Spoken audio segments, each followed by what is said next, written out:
You know that classic advice we all hear? Go to school, get a good job, save your money? But what if that's not the whole picture? What if the most important lessons about building wealth are the ones they never, ever teach you in a classroom? Well, today, we're diving deep into the life-changing ideas from Robert Kiyosaki's legendary book, Rich Dad, Poor Dad. Okay, so let's get right into it.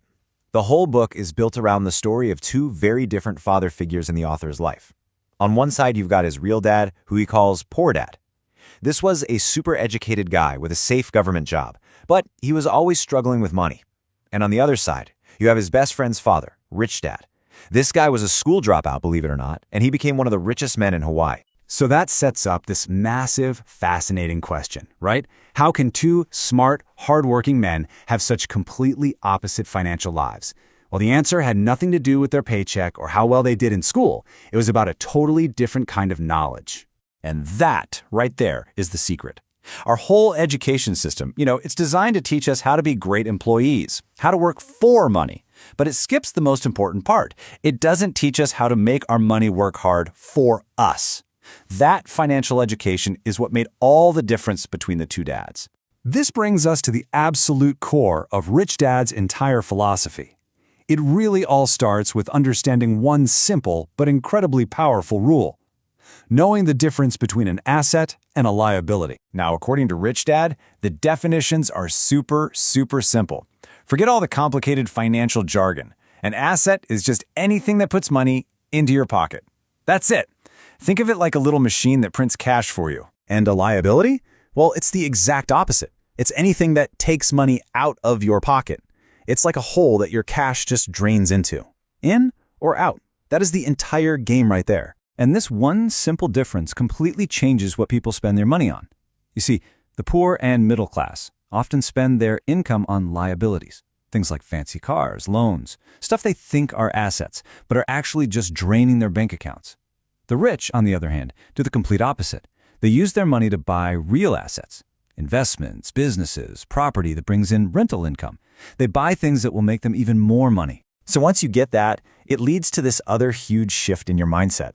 It's about seeing your job, your career, not as the final goal, but as a stepping stone.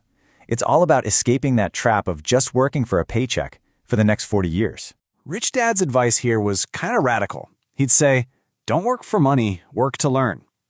Use your job to get critical skills, in things like sales, marketing, leadership. Your priority should be gaining financial knowledge, not just chasing a slightly bigger salary.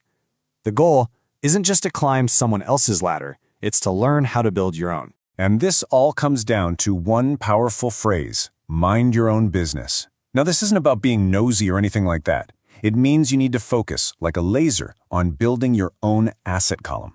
Look, your job pays the bills, it keeps the lights on, that's great. But it's your business, your investments, your assets, that's the stuff that will actually make you wealthy. But here's the real kicker. All of these actions we're talking about, buying assets, working to learn, they don't just magically happen. They're all powered by a fundamental difference in how you think. It all starts up here, in your mind. Whenever Poor Dad wanted something he couldn't buy, his default response was always the same. He'd just say, I can't afford it. And that's it. It's a statement, it's a full stop. It basically shuts your brain down. But Rich Dad, in the exact same situation, did something completely different. He wouldn't make a statement, he would ask a question. He would ask, how can I afford it? And that small change in words is everything. One is a statement of defeat that tells your brain to stop working. The other is a question of possibility that forces your brain to switch on. It makes you think, get creative, solve problems, and figure out a way. It's a tiny shift in language that can lead to a massive shift in your life. So, after all these lessons, you might be asking, okay, how do I actually do this? What's the real, repeatable formula to build that long-term wealth and get to financial freedom? Well, the whole message of the book can really be boiled down to this simple three-step process. First, it starts with a commitment to your own ongoing education. Then, that leads to real financial literacy, where you actually understand the language of money.